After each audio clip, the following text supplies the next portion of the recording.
Dengan penuh kesadaran akan keberadaan Tuhan bagi kita, mari kita mempersiapkan hati kita untuk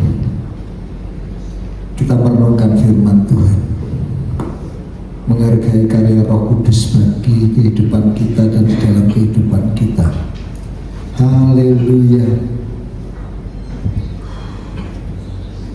Terima kasih Tuhan Yesus Kristus untuk pemeliharaan-Mu yang Kau kerjakan dalam hidup kami dengan penuh kesetiaan, sehingga kami sekarang ini ada sebagaimana kami ada dalam kasih dan kemurahan-Mu, dengan segala rancangan-rancangan-Mu, janji-janji-Mu yang akan terselenggara dalam kehidupan kami.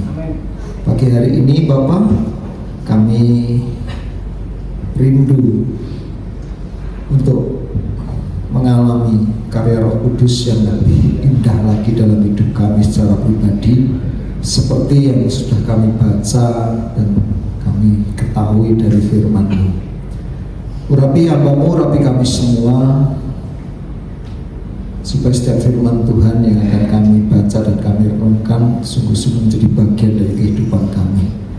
Berkat dan kasih setia-Mu Bapa di surga tercurah untuk seluruh pelayan-Mu yang mengambil bagian dalam ibadah pagi hari ini, worship leader, singer, tamburin, para pemain musik, dan seluruh pelayan yang lain, mereka yang mengantar jemput, kolektan, terima tamu. Tuhan berkati semuanya, juga sedang jemaat-Mu yang sudah membawa korban pujian, penyembahan, pengagungan bagi-Mu, dan korban tantangan kepada-Mu. Kiranya Bapa berkenan menjadikan itu benih yang akan tumbuh dan menghasilkan buah dalam kehidupan kami, oleh karena kasih setia-Mu yang menghargai setiap jerih lelah kami. Terima kasih Bapa di surga, kami siap menyambut firman Tuhan dalam nama Tuhan Yesus Kristus. Yang siap menyambut firman Tuhan katakan amin. Amin. Silakan dulu Bapak dan Saudara. Terima kasih untuk seluruh pujian, Tuhan memberkati dan semakin menambah kasih karunia dalam kehidupan dan pelayanan kita. Shalom. Bapak Ibu dan Saudara, mari kita lanjutkan menghargai karya Roh Kudus dalam hidup kita.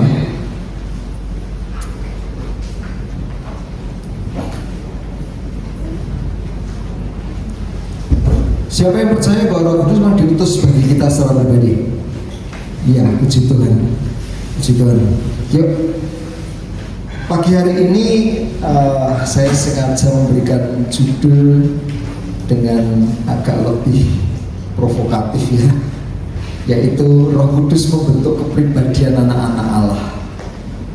Ya, dengan menyadari bahwa kita ini anak-anak Allah, saya rindu kita semua dapat merasakan dan bekerja sama dengan Roh Kudus, karena Dia diutus untuk membentuk pribadi kita. Amin. Nah, kenapa? Sekali lagi, kenyataan yang sudah kita bahas minggu yang lalu, kepribadian seseorang ya itu berperanan langsung dalam dinamika banyak orang. Perhatikan, kita kadang tidak sadar pribadi kita itu punya pengaruh yang besar dan menentukan dinamika kehidupan orang-orang di sekitar kita. Apakah mereka nyaman, mereka bahagia, atau mereka berduka, itu tanpa sadar seringkali kita menjadi penentunya. Nah, dengan dasar itulah maka Roh Kudus itu diutus untuk menjadi penolong, supaya hidup kita itu bisa memberi pengaruh yang baik kepada orang-orang di sekitar kita, dan hidup kita menjadi berkat bagi kemuliaan nama Tuhan. Amin. Mari kita baca ayatnya yuk. Titus pasal yang kedua. Hari ini kita akan lebih banyak membaca Alkitab, supaya Alkitab menjadi lebih familiar buat kita, ya, lebih semakin familiar. Titus pasal yang kedua, kita akan membaca ayat yang ke-11 sampai dengan ayat yang ke-14.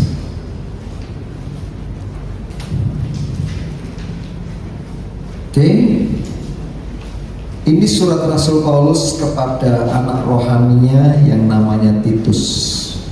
Oke, kita baca pasal yang kedua ayat 11 sampai 14. Sudah ketemu?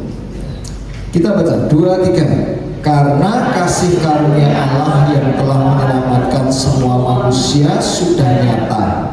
Ia mendidik kita supaya kita meninggalkan kefasikan dan keinginan-keinginan duniawi, dan supaya kita hidup bijaksana, adil, dan beribadah di dalam dunia sekarang ini, dengan menantikan penggenapan pengharapan kita yang penuh bahagia dan pernyataan kemuliaan Allah yang maha besar dan juru selamat kita Yesus Kristus, yang telah menyerahkan dirinya bagi kita untuk membebaskan kita dari segala kejahatan, dan untuk menguduskan bagi dirinya suatu umat kepunyaannya sendiri yang rajin berbuat baik. Kita sambung dengan pasal yang ketiga ayat 4 dan 6. Masih di halaman Alkitab yang sama. 2, 3. Tetapi ketika nyata kemurahan Allah juru selamat kita dan kasihnya kepada manusia, pada waktu itu Dia telah menyelamatkan kita, bukan karena perbuatan baik yang telah kita lakukan, tetapi karena rahmat-Nya dan oleh permandian kelahiran kembali, dan oleh pembaharuan yang dikerjakan oleh Roh Kudus yang sudah dilimpahkannya kepada kita oleh Yesus Kristus juru selamat kita. Mari kita perhatikan, inilah kehendak Tuhan bagi kehidupan setiap anak-anak Tuhan secara pribadi. Kemurahan Tuhan yang mengaruniakan kepada kita iman. Tidak gampang loh Bapak Ibu dan Saudara, untuk kita tiba-tiba bisa percaya kepada Tuhan Yesus, beriman sungguh kepadanya. Itu adalah anugerah Tuhan. Kita hidup di zaman medsos ya. Coba Anda perhatikan berapa banyak orang-orang yang sudah membaca atau mendengarkan apologet itu, saudaraku. Tapi yang sungguh-sungguh menjadi percaya itu ya bisa juga banyak, tetapi lebih banyak yang bersifat menolak. Betul ya? Menentang. Di tengah-tengah terjadinya banyak kasih karunia Tuhan yang baik sekarang ini, masih ada saja di Indonesia gereja-gereja yang mengalami persekusi, mengalami tantangan-tantangan. Belum lagi kalau kita melihat di ruang lingkup kita ini, saudara. Coba, jangankan orang-orang yang betul-betul tidak percaya, mereka yang sudah percaya saja, untuk beraktivitas yang sungguh kepada Tuhan, mengasihi Tuhan sungguh-sungguh itu tidak banyak, harus diakui, tidak banyak. Ya, itu sebabnya kita harus menghargai dan bersyukur. Pastilah ada sesuatu yang secara spesial Roh Kudus itu kerjakan dalam pribadi kita, yang bersifat diam-diam, dan puji Tuhan sampai hari ini kita menyadari itu, saudaraku. Sehingga kita tergerak untuk, oh iya ya, kita perlu beribadah, kita perlu membaca Alkitab, kita perlu bersungguh-sungguh di dalam Tuhan. Kenapa? Karena Roh Kuduslah yang memang mengerjakan hal itu. Dia diutus untuk menjadi penolong buat setiap pribadi anak Tuhan. Mengapa? Sekali lagi, mengapa? Karena Tuhan itu membutuhkan setiap pribadi anaknya untuk mengambil bagian di dalam rencananya hidup di atas muka bumi ini. Mari kita perhatikan ayat yang dituliskan oleh Rasul Paulus di dalam Timotius, Bapak Ibu dan Saudara. 2 Timotius 2 terdapat di dalam Warta Gereja. Mari kita baca dari Warta Gereja saja. 2 Timotius 2 ayat 19 dan 21. 2, 3. Tetapi dasar yang diletakkan Allah itu teguh, dan meterainya ialah Tuhan mengenal siapa kepunyaannya, dan setiap orang yang menyebut nama Tuhan hendaklah ia meninggalkan kejahatan. Ayat 21-nya menarik. 23. Jika seorang menyucikan dirinya dari hal-hal yang jahat, ia akan ia akan menjadi perabot rumah untuk maksud yang mulia. Ia dikuduskan, dipandang layak untuk dipakai tuannya, dan disediakan untuk setiap pekerjaan yang mulia. Dari ayat-ayat ini, Rasul Paulus sebetulnya secara pribadi ngomong dulu sama anaknya Timotius, di mana surat ini dialamatkan. Tapi saya berharap pagi hari ini kita baca bersama-sama. Ini surat dari Tuhan untuk bagi kita masing-masing, setiap pribadi. Amin. Rasul Paulus ingin mengatakan bahwa Tuhan itu betul-betul kepengen mempersiapkan setiap anaknya dipakai oleh Dia. Saya ingin menandaskan pelan-pelan. Tuhan menghendaki setiap anaknya bisa dipakai untuk menjadi alat bagi kemuliaan namanya. Kenapa? Karena memang sejak kita lahir, Bapak Ibu dan Saudara, hidup kita ini sudah punya kuasa sedemikian rupa untuk mempengaruhi orang-orang di sekitar kita. Kemarin saya bermalam di tempatnya Mas Diki di Berea. Tetangganya Mas Diki, tangga rumahnya di asrama itu, staf baru yang punya anak balita. Ketika ada di sini dulu anaknya baru lahir ya, umurnya kurang lebih 3 bulan 4 bulan. Sakit saudara. Anda tahu sangat mempengaruhi orang tuanya nggak? Halo? Semua yang baik itu dirasakan menjadi tidak baik. Oleh karena apa? Kondisi anak baru berapa? 4 bulan. Nah sekarang saya mau tanya, di usia kita sekarang ini, kita mempengaruhi orang sekitar kita nggak? Halo? Mempengaruhi orang sekitar kita nggak? Jauh lebih mempengaruhi. Jauh. Sangat besar. Nah, oleh sebab itu tolong pagi hari ini sadarkan diri kita masing-masing. Tetapkan iya ya, aku ini mau memberikan pengaruh yang bagaimanakah untuk orang-orang yang ada di sekitarku. Ini bukan soal pencitraan, ini soal hakikat.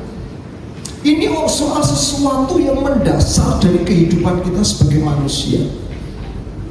Saya ingin memberikan contoh sederhana Bapak dan Saudara. Jangankan manusia, Candy itu loh, kiri Elia, itu sangat mempengaruhi.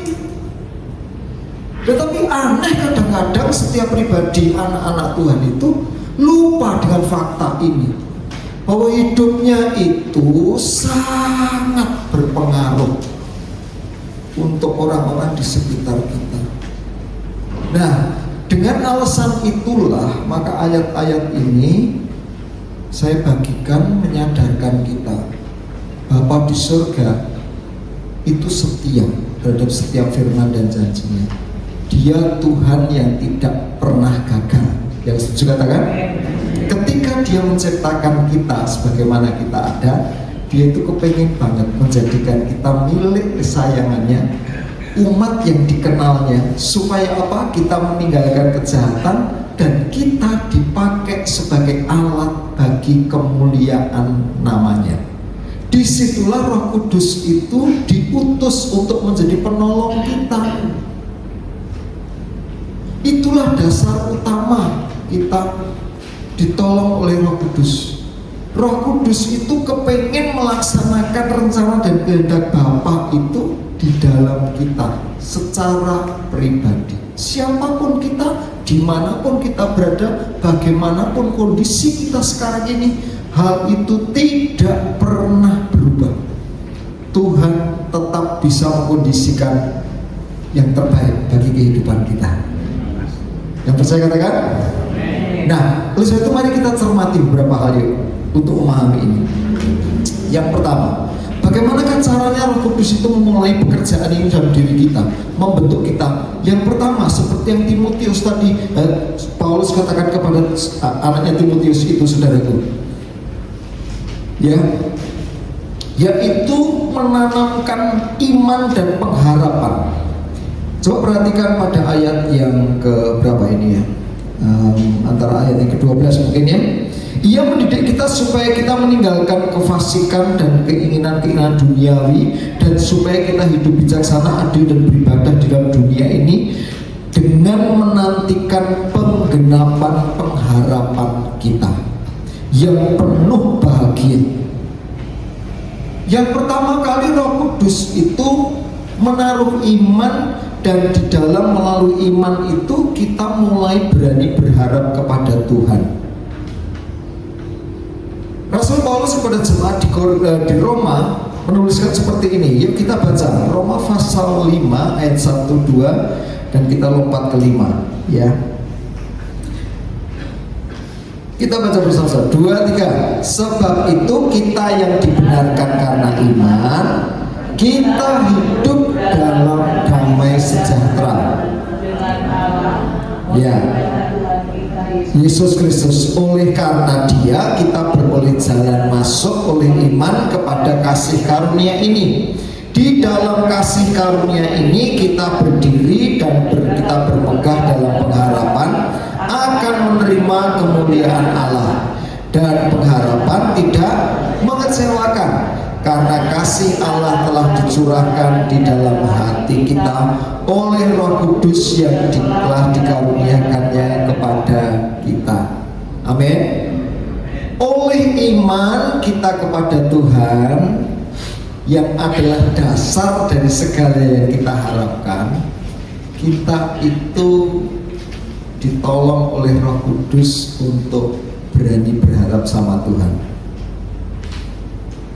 Bukan saja perkara-perkara kecil, tetapi untuk perkara yang tidak terbatas. Tolong perhatikan, ini yang pertama kali. Kita tidak akan beranjak kemana-mana, iman kita akan sulit mengalami pertumbuhan kalau kita tidak belajar meningkat. Dari iman percayaku kepada Tuhan, itu harus mulai meningkat kepada pengharapan. Aku harus mulai berani berharap sama Tuhan. Berharap berdasarkan apa? Tentu saja janji-janji dan firman-Nya. Kita baca Roma pasal yang ke-15 ayat yang ke-13. Semoga Allah sumber pengharapan memenuhi kamu dengan segala sukacita dan damai sejahtera dalam iman kamu, supaya oleh kekuatan Roh Kudus kamu berlimpah-limpah dalam pengharapan. Tahukah Anda yang membedakan orang yang bersemangat, giat, pantang menyerah? Dibedakan dengan mereka yang wegah-wegahan, seneng nunda-nunda, kakean alasan, dan kemudian loyo. Perbedaannya terletak di mana? Satu saja.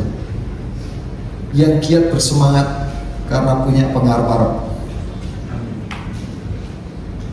Halo? Tetapi yang lain, lah urip kok digawe angel, wis nrimo ing pandum, gitu saja saudara. Lalu menyerah, tidak punya pengharapan, atau boleh dikatakan yang paling buruk adalah putus asa, putus harapan. Wis putus harapan, orang duwe pangarep apa-apa, dan tidak pernah mau mencari tahu pengarep-arepanku itu apa. Ya sudah, angel banget untuk digerakkan. Tidak bisa malih, boleh dikatakan. Tidak bisa dibentuk orang semacam ini, dan tidak bisa diharapkan apa-apa dari dia. Kenapa? Itu sebabnya lebih banyak orang sekarang ini, Bapak Ibu dan Saudara, dalam dunia pekerjaan dan yang macam-macam, menggantikan personil itu dengan robot. Robot itu tinggal diprogram, tek tek tek tek tek, tek, kerjakan. Pemikiran dibatasi dengan program yang ada, dan mereka mengerjakan akurat. Robot-robot itu, saudara, mesin-mesin itu. Nah, bedanya dengan manusia bisa lebih baik dibandingkan mesin ketika manusia lebih bisa mengerjakan disertai dengan pandangan ke depan. Tetapi kalau mengerjakannya sama seperti tanpa pikiran, tanpa pengharapan, tanpa ide, tanpa gagasan, gantikan robot aja. Disitulah letaknya Tuhan itu kepengen membangun atau memakai anak-anaknya. Ini yang istimewa sebagai manusia itu yang dioptimalkan.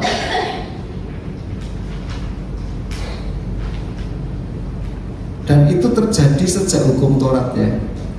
Kasihilah Tuhan Allahmu dengan segenap hatimu, dengan segenap jiwamu, dengan segenap akal budimu, dan dengan segenap kekuatanmu. Apakah itu sudah berhasil terjadi pada diri kita?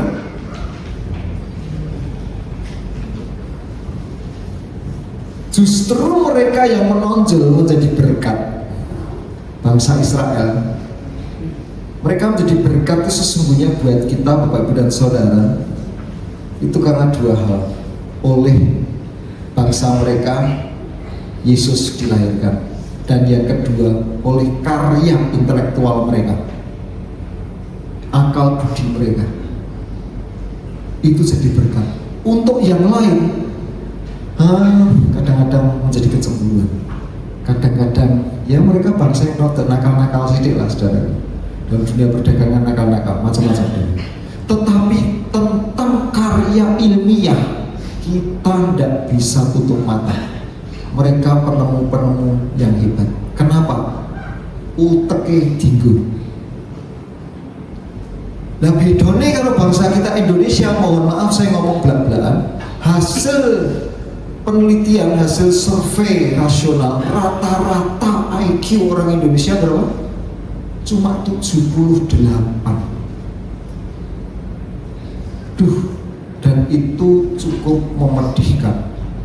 Makanya buat kita anak-anak Tuhan, khususnya buat saya dan saudara, siapa yang mau? Kita ditolong oleh Roh Kudus untuk bisa menggunakan akal budi kita. Yang setuju katakan? Ya, serahkan akal budi kita kepada Roh Kudus. Ya, tos kanan kiri kita. Jadi pintar oleh karena Tuhan. Ayo. Nah, dan karena karena ini tergantung pada kita, bekerja dalam diri kita. Ya kita dulu yang harus mulai mau. Nah, cara supaya mau itu gimana? Milikilah pengharapan. Roh Kudus itu justru secara diam-diam kepengen banget ngomong sama kita, memberikan perenungan-perenungan, menyingkapkan kebenaran firman Tuhan itu untuk sesuatu yang kita bisa harapkan. Janji-janji Tuhan itu dihidupkan supaya kita bisa menjadikan itu sebagai pengharapan kita. Mari kita baca Yohanes pasal yang ke-16, saudara, apa yang Tuhan Yesus katakan.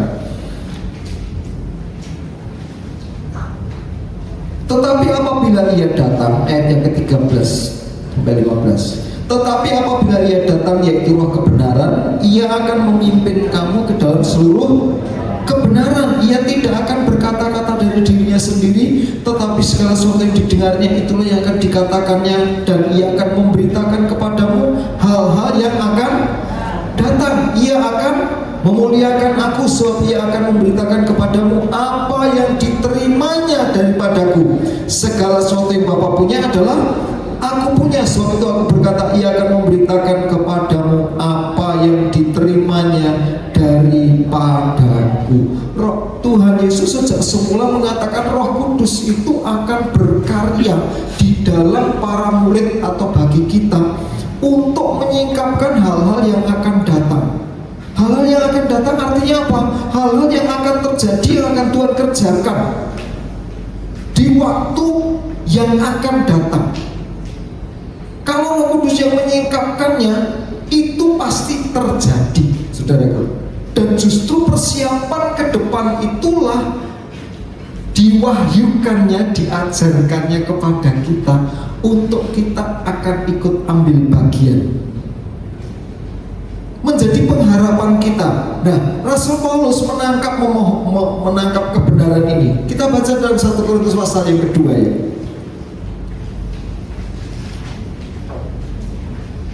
Saya sengaja mengutip banyak ayat-ayat, tujuannya supaya apa? Anda tahu, saya sadar, ini bukan pembelajaran gathok entuk, bukan ngulik-ngulik sak senenge dhewe, tetapi kita menangkap, oh ini toh yang memang sedang Roh Kudus kerjakan dalam hidup kita masing-masing, setiap pribadi. Dasarnya apa? Ada tertulis. Amin. Jadi ini bukan omongannya Pak Anto, tapi ini ada tertulis betul seperti itu. Aku moco diri. Oke, kita baca 1 Korintus 2 ayat 11-12. Siapa gerangan di antara manusia yang tahu apa yang terdapat di dalam diri manusia selain roh manusia itu sendiri yang ada dalam dia? Demikian pula lah tidak ada orang yang tahu apa yang terdapat dalam diri Allah selain roh Allah. Perhatikan kalimat berikutnya. Kita tidak menerima roh dunia, tetapi roh yang berasal dari Allah. Supaya apa? Kita tahu apa yang dikaruniakan Allah kepada kita. Roh Kudus itu betul-betul ditolong untuk menyingkapkan hal-hal apa yang dulu belum sempat Tuhan Yesus ajarkan kepada para murid. Karena sangat berbeda zamannya dengan zaman kita sekarang, dan Roh Kudus itu diutus untuk menyingkapkan isi hatinya Tuhan, rencananya Tuhan, kehendaknya Tuhan bagi kita di zaman sekarang ini, untuk kebutuhan-kebutuhan ya di bumi ini, mempersiapkan kehidupan kita bagi masa depan di bumi ini, tetapi terlebih lagi bagi rencana Tuhan yang disiapkannya buat kita di masa yang akan datang. Di bumi sekarang tidak banyak orang mencapai umur 70 tahun, harus diakui. Beberapa lelayu yang ada di sekitar kita akhir ini, sekitar saya, rekan-rekan, umurnya bisa 53, 62 dan sekitar itu, saudara. Jadi pendek banget kalau kita hanya memikirkan jaminan, apalagi kalau sifatnya jaminan sosial dari janji-janji Tuhan yang akan mencukupkan kebutuhan-kebutuhan kita di bumi, memuaskan kehidupan di bumi. Pendek banget, tolong, bukan berarti tidak ada gunanya, pendek banget. Maksudnya bisa kita nikmati, bisa kita alami, itu pendek banget. Cuma 70-80 tahun. Tetapi setelah itu kehidupan kita ini stop sampai di kuburan, atau hidup kita masih berlanjut terus? Halo? Kita semua percaya dalam Yesus, kehidupan kita akan berlanjut terus, bukan? 70-80 tahun atau masing-masing kita sudah jalani berapa lama ini, sisanya ini loh kita harus persiapkan untuk hal-hal yang kita akan alami sesudah kehidupan di bumi ini, yaitu kehidupan kekal yang memang Tuhan Yesus sediakan. Bukankah Dia yang berfirman, aku akan pergi mendahului kamu, di tempat Bapakku banyak tempat tinggal, aku akan pergi ke sana menyediakan tempat bagimu. Amin. Jadi Tuhan Yesus itu ranahnya bukan hanya mencukupkan kebutuhan-kebutuhan kita di bumi ini saja, tapi Dia betul-betul bisa menyediakan kebutuhan-kebutuhan kita di bumi. Namun itu sifatnya cuma secukupnya saja. Tolong jangan berlebih-lebihan. Sebab berapapun kita himpun Bapak Ibu dan Saudara, itu akan kita tinggalkan. Percayalah, belum tentu orang yang berikutnya, bahkan kalau itu anak-anak kita, bisa menghargai apa yang kita sisihkan sekarang ini. Saya terus-terus sedang mikir Bapak Ibu dan Saudara, buku-bukuku sisa buajek ya. Iku kanggo apa? Sing maca sok sapa? Wong bocah saiki ra seneng maca. Dulu padahal saya beli dengan harga yang sangat mahal. Saya mesti menghemat begitu rupa, nabung begitu rupa untuk beli buku-buku berkualitas itu menjadi modal pelayanan saya, saudaraku. Tapi setelah tak pikir, iya ya. Saya kan teman-teman ada dikit-dikit juga sama punya banyak buku. Saya sudah mulai mikir, wah iki kok nek wis anu tiba wayahe, iki tak kirim kabeh ning Beria jadi apa namanya? Perpustakaan di sana untuk mahasiswa yang terus silih berganti. Tapi apakah itu? Dan sekarang banyak apa namanya? Penerbit-penerbit percetakan yang tutup. Budaya membaca sudah hampir hilang. Ayo bocah-bocah ini. Wes gadget semakin canggih, otak semakin bodoh. Tidak pernah mau membaca. Kami kemarin diskusi apa yang menjadi sekarang ini paling lemah adalah sekali lagi kemampuan akal budi manusia semakin rendah. Mulainya dari mana? Ya tadi, tidak melihat. Angan-angan ke depan tuh aku pengen jadi opo, pengharapanku opo, apa yang akan terjadi buatku. Itu tidak pernah dipikirkan, tidak pernah direnungkan, tidak pernah dicari tahu. Ya hidup sekedar bergulir mangan, sesuk masak apa gitu. Terus bolak-balik muter di situ. Wah, golek tangan opo, golek tangan harus nyaur piye gitu, tok muter gitu kok. Dah. Padahal itu cuma 80 tahun yang melelahkan. Hidup kita bukan di situ.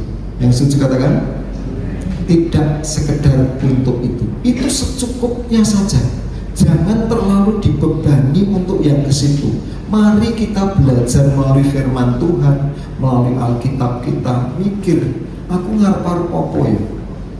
Apa yang Tuhan sediakan buatku di dalam kehidupan kekal besok? Mosok kita akan mengalami kebodohan kuadrat.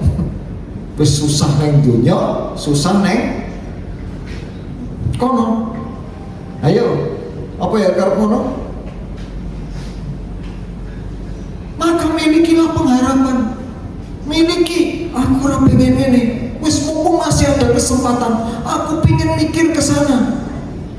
Nah, disitulah kita sebetulnya bagus sekali kalau kita anak-anak Tuhan itu punya percakapan dan diskusi yang berbeda daripada sekedar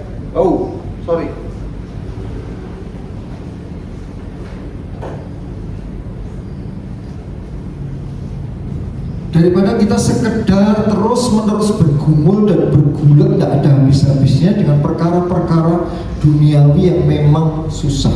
Bukan kita tutup mata atau meliput diri, bukan saudara, tetapi memang menghadapi realitas dengan cara yang sehat, gitu loh.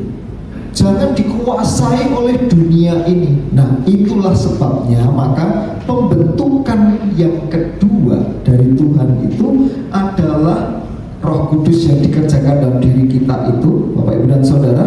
Selain mempersiapkan kita untuk mengerti pengharapan kita, yuk Efesus pasal 1 ayat 18. Saya akan bacakan saja dengan cepat. Efesus pasal 1 ayat yang ke-18 dikatakan demikian, dan supaya ia menjadikan mata hatimu terang, agar kamu mengerti pengharapan apakah yang terkandung dalam panggilannya, betapa kayanya kemuliaan bagian yang ditentukannya bagi orang-orang kudus. Perhatikan, bagi siapa? Bagi siapa? Orang-orang kudus. Orang-orang kudus, garis bawahi. Penyediaan Tuhan itu bagi umatnya. Tuhan mengenal siapa milik kepunyaan kepunyaannya. Jadi kepunyaannya karena apa?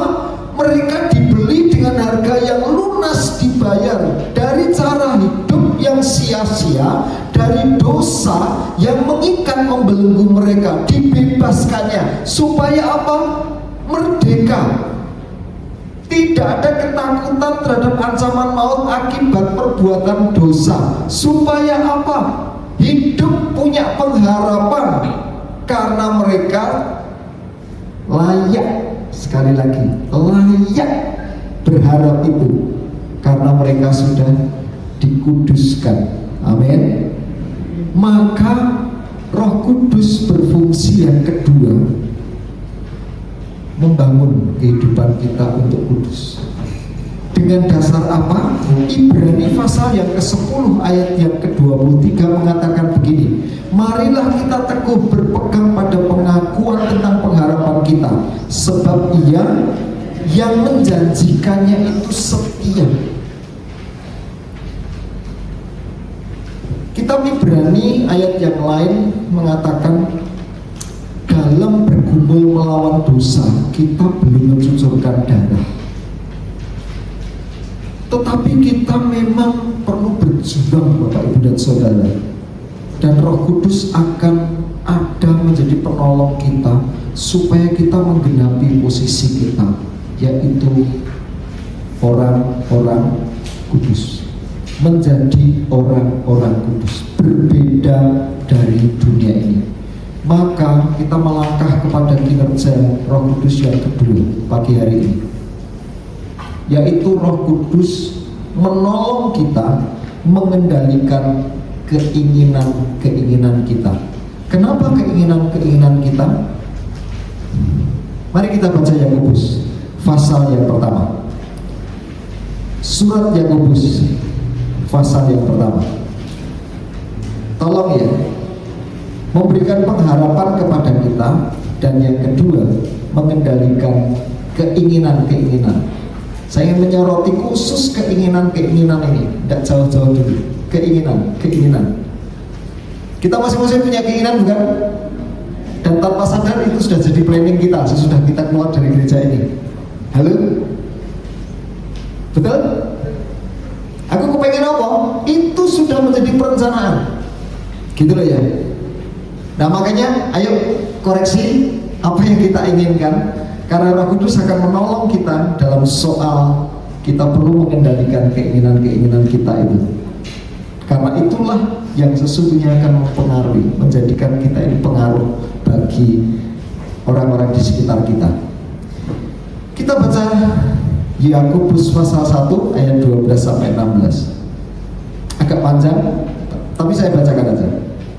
2, 3. Berbahagialah orang yang bertahan dalam pencobaan, sebab apabila ia sudah tahan uji, ia akan menerima mahkota kehidupan yang dijanjikan Allah kepada barang siapa yang mengasihi Dia.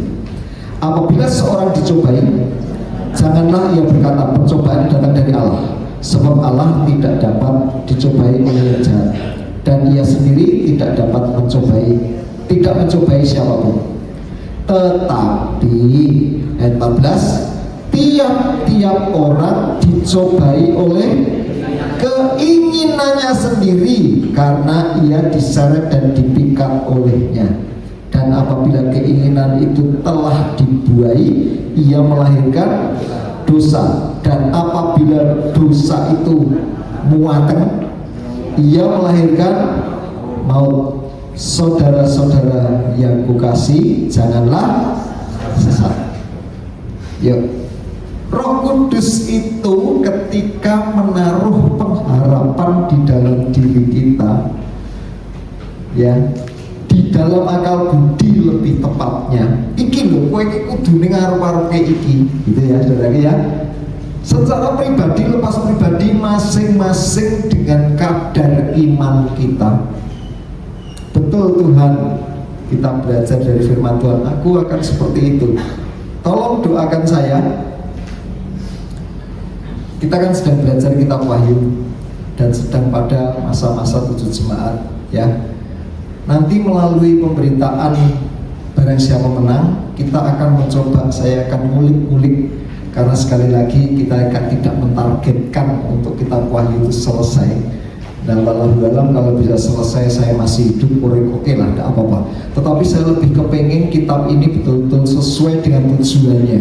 Berbagai orang yang membaca, mendengar, dan yang melakukan apa yang tertulis di dalamnya. Nah, dari barang siapa yang menang itu menjanjikan pengharapan. Maka saya akan mencoba belajar dan sudah mulai Bapak Ibu dan Saudara detail belajar opo itu sing tak arep konek surga iki piye gitu saudara ya. Serius, karena apa? Saya sadar kalau orang itu ndak ngerti apa sing diarepke sok nang surga, ya kualitas imannya ya gitu-gitu aja dan aktivitasnya sudah seperti itu aja. Kenapa? Karena memang ndak ada harapan apa-apa. Sudah, maka malah dia lebih suka mengharapkan perkara-perkara dunia sing jelas ketok gitu saudara ya. Padahal yang pasti terjadi itu bukan sing ketok. Sing ketok itu gampang ono, gampang hilang. Hari ini ada, besok mungkin sudah tidak ada. Minimal hari ini menarik buat saya, mungkin besok-besok sudah tidak kepakai lagi. Betul, ini mungkin menjadi keinginan kita hari ini kita uber. Coba seminggu meneh, mungkin kita dikei wis pegang, saudara. Itu perkara-perkara duniawi ini. Dulu kita uber, sekarang kita kepengen lepas. Itu yang terjadi pada Don Juan itu.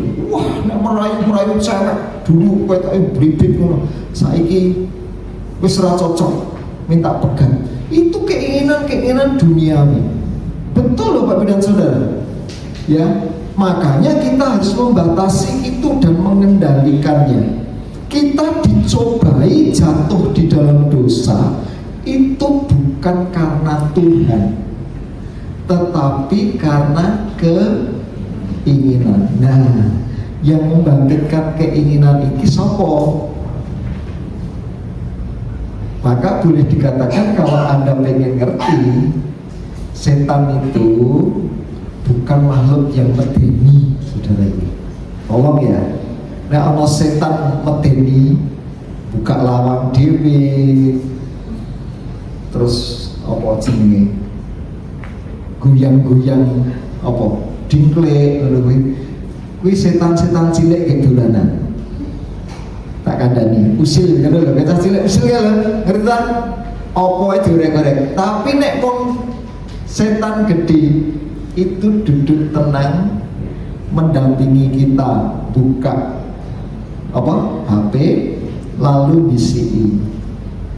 Nah, rek membangkitkan keinginan, menemani kita pergi ke mall, menemani kita untuk googling, menemani kita dalam hal-hal yang wajar, yang biasa, lalu memberikan keinginan-keinginan dan keinginan-keinginan yang liar.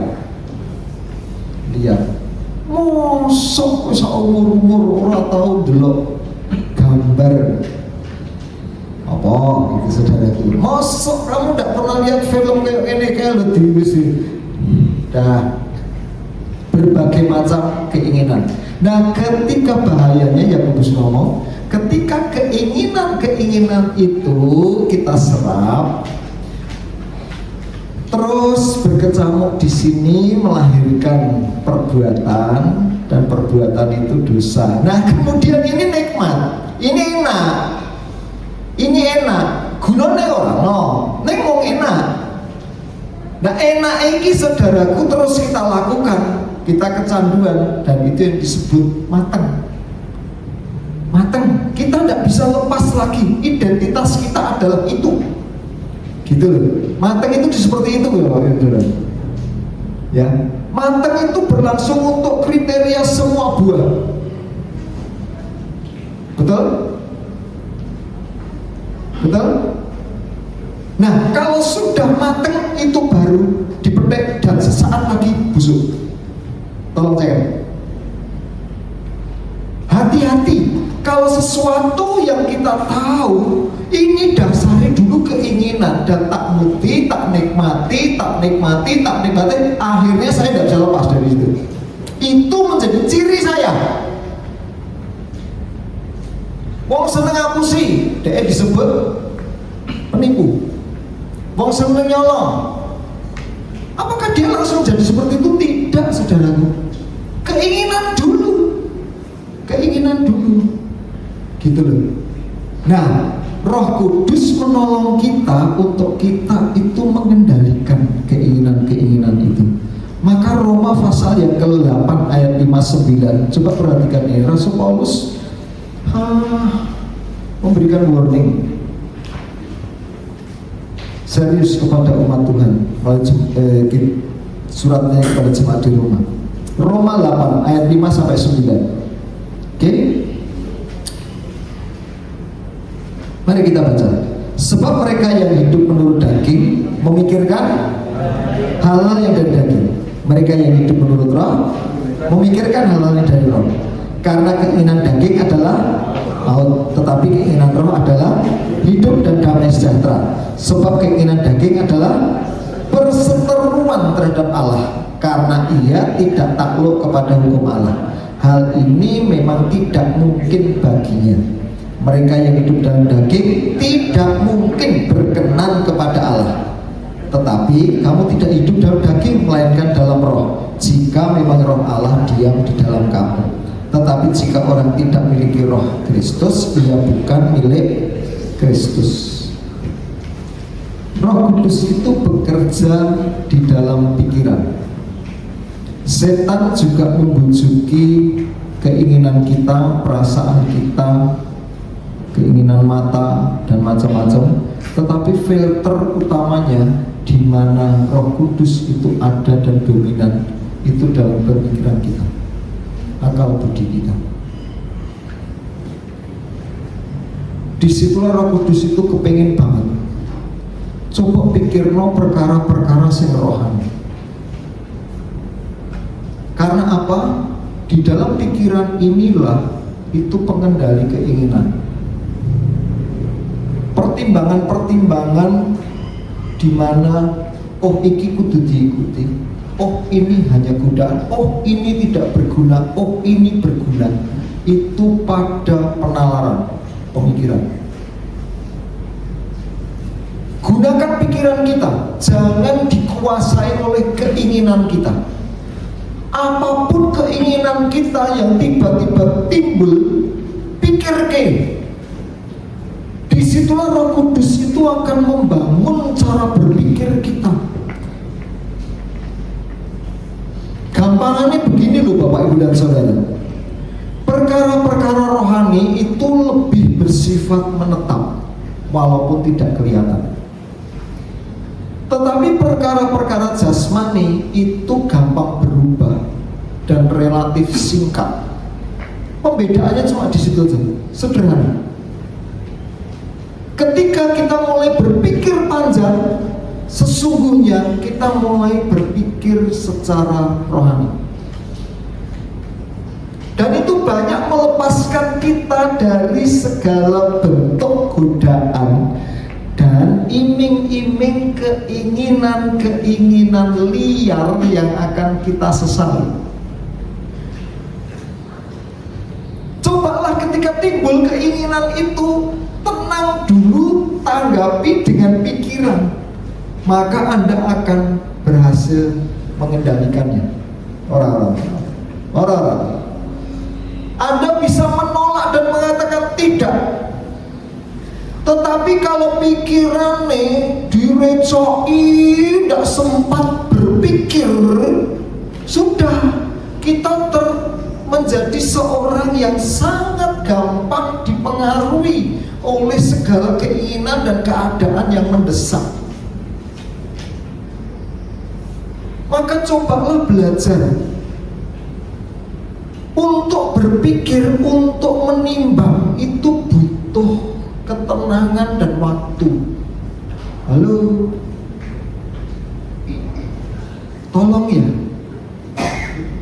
setiap orang yang mau berpikir itu butuh ketenangan dan butuh waktu. Kalau nganggo pikiran. Gampang kok. Cobalah renungkan, bener enggak? Ya karena ini terjadi pada diri saya sendiri. Kalau kita cenderung wis ora berpikir atau tidak berpikir panjang, memang orang gue pikiran.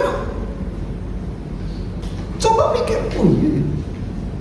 Dengan kita menyediakan waktu, dengan kita berusaha tenang, kita bisa melihat pemikiran itu data-data yang ada, fakta-fakta itu mulai muncul, nyambung kepada perkara-perkara yang baik ke depan.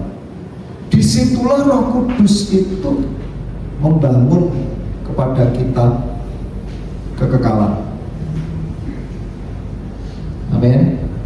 Maka Rasul Paulus pernah mengatakan, tidak usah kita baca, sebagai orang-orang yang sudah diselamatkan, pikirkanlah perkara-perkara yang di atas, di mana Kristus duduk.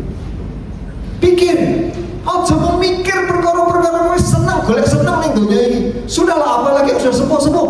Saya mohon ya, Pak, Bu, yang sudah sepuh-sepuh, kan mikir meneh. Nek mikir aja golek senangmu dhewe tok, wis katok. Wis katok kita itu menuruti daging, wis katok apa wae. Wis, nek kepengen hidup ini jauh lebih berkualitas dan menjadi bukti bagi orang-orang sekitar kita bahwa kita berubah, kita harus mengerti cara berpikir kita. Nek mau bolak-balik metuki keinginannya tok, ya mau orang bakal melihat bahwa kita maling, ndak bakalan. Mau kita mau ngoceh apapun saudara, ndak, itu cuma omong doang, omong. Tapi ketika orang mulai melihat, oh memang cara mikirnya wis beda, maka itu akan mempengaruhi perilaku kita dan keputusan-keputusan kita, pertimbangan-pertimbangan kita. Amin. Nah, itu membentuk kepribadian kita untuk lebih baik dan berkenan kepada Tuhan. Saya berharap, bayangkan kalau Roh Kudus itu ada pada orang-orang muda sejak dini. Wih, mereka lebih memperhatikan hal-hal yang bersifat masa depan bagi mereka. Mereka akan dituntun untuk memikirkan gitu, Tuhan sanggup menolong engkau. Apapun yang sedang terjadi padamu itu nggak penting bagi Tuhan. Tuhan sanggup menolong Yusuf, Tuhan sanggup menolong para murid, Tuhan juga sanggup menolong orang-orang yang sudah terbukti di sekitar kita yang sempat kita lihat. Tuhan bisa menolong aku dengan segala keberadaan dan keterbatasanku untuk janji Tuhan yang sedang Tuhan kerjakan dalam hidup. Sebab aku percaya Tuhan itu setia, dan untuk itu kita mulai mengasah akal budi kita, mengasihi Tuhan dengan akal budi kita, membatasi kinerja keinginan-keinginan kita yang liar, dan mulai mengarahkan diri kepada perkara-perkara yang mulia. Maka sesungguhnya Tuhan sedang menemukan umat yang dikenalnya. Tuhan mengenal siapa milik kepunyaannya. Sama seperti di Mesir, Tuhan mengenal Yusuf ada di sana. Tidak peduli tempatnya Yusuf ada di mana, itu tidak susah bagi Tuhan. Dia sanggup menolong. Amin. Oleh sebab itu, saya berharap kebenaran tentang kinerja Roh Kudus ini buat kita pagi hari ini sungguh-sungguh nyata. Nah, ketika menyinggung soal Yusuf, maka kita mulai melihat fakta berikutnya dari kinerja Roh Kudus. Roh Kudus itu sesungguhnya bukan saja mengkritisi cara berpikir kita, ya, membuat kita berhati-hati kepada cara berpikir kita, tetapi dia juga memeteraikan kita. Kita melanjutkan bacaan kita dari Roma pasal yang ke-8 tadi, saudaraku, kepada ayat yang ke-13 sampai dengan ayat yang ke-17. Roma pasal yang ke-8.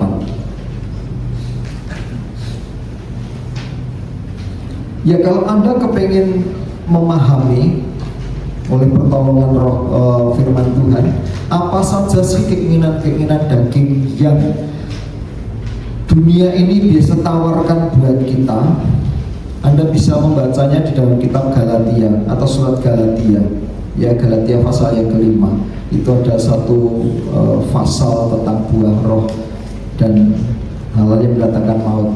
Nah, kinerja Roh Kudus buat kita, Roma pasal yang ke-8, kita coba lanjutkan membaca ayat yang ke-13. 13.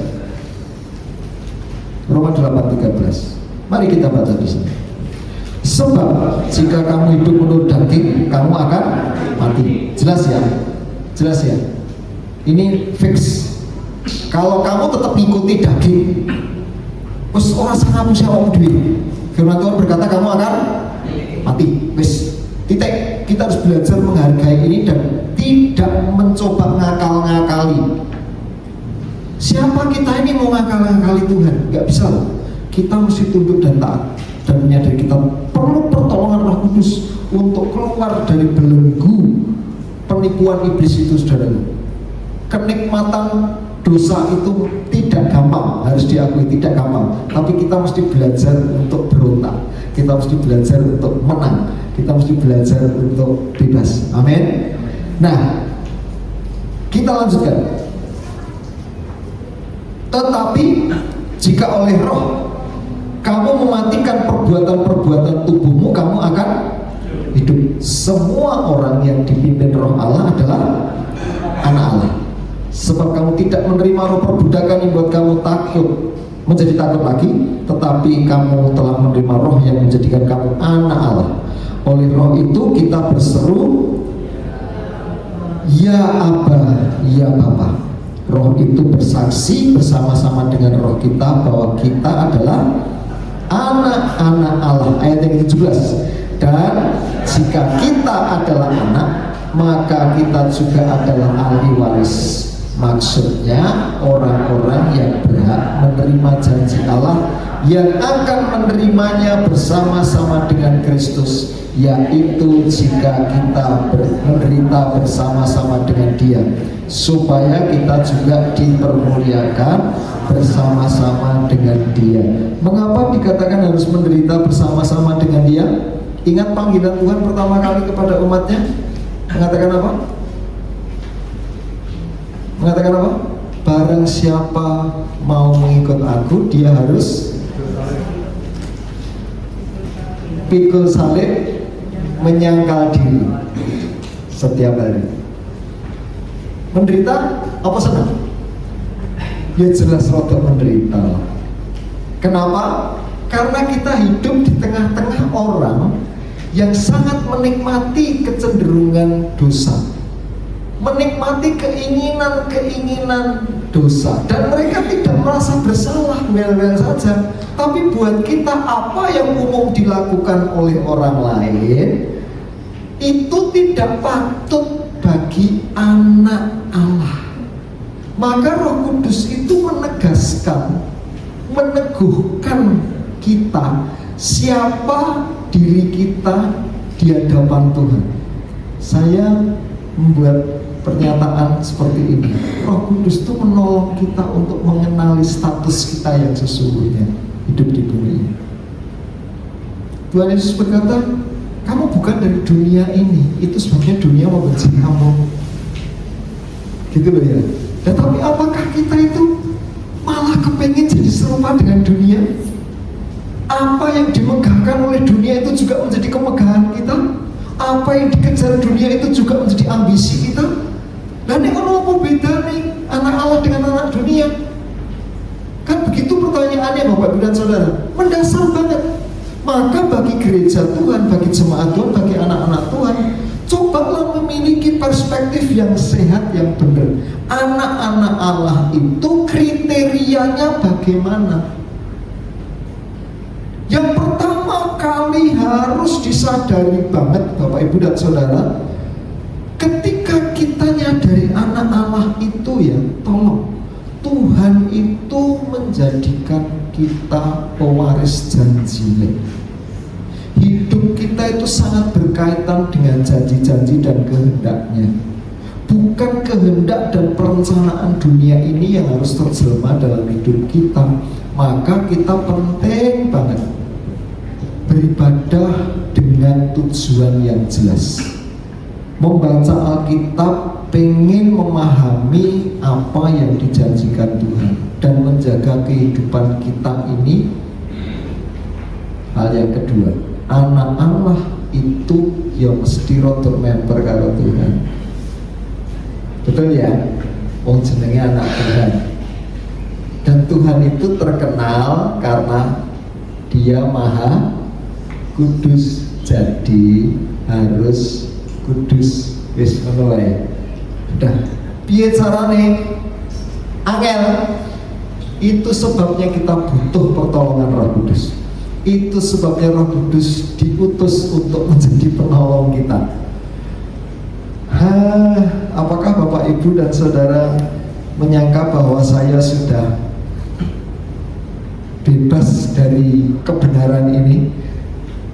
Sementara memberitakan hal ini, ketahuilah secara jujur saya ngomong apa adanya. Lebih daripada siapapun, saya semakin membutuhkan Roh Kudus itu menolong saya.